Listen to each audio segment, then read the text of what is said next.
জাতীয় বিশ্ববিদ্যালয়ের 2023-24 শিক্ষাবর্ষের ডিগ্রি ভর্তির দ্বিতীয় মেধা তালিকার রেজাল্ট আজ প্রকাশ করা হয়েছে। কিভাবে এই রেজাল্ট চেক করতে হবে আজকের এই ভিডিওতে তোমাদেরকে দেখিয়ে দিব। চলো শুরু করা যাক।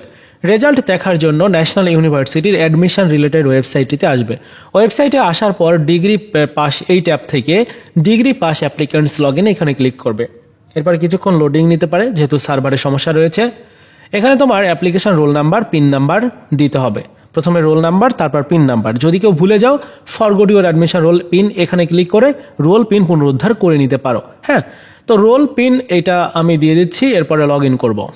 লগ ইন করার পর তোমার প্রোফাইলে লগ ইন হবে এবং অ্যাডমিশন ইনফরমেশনে তোমাকে দেখাবে, যদি তুমি সিলেক্টেড হয়ে থাকো তাহলে দেখাবে ঠিক এরকম যে কংগ্রাচুলেশন, ইউ আর অ্যাসাইন্ড, কোর্সের নাম থাকবে, মানে সাবজেক্টের নাম থাকবে, বিবিএ, বিএসএস, বিএসসি এরকম থাকবে। According to second release slip এরকম থাকবে, প্লাস কলেজের নাম থাকবে।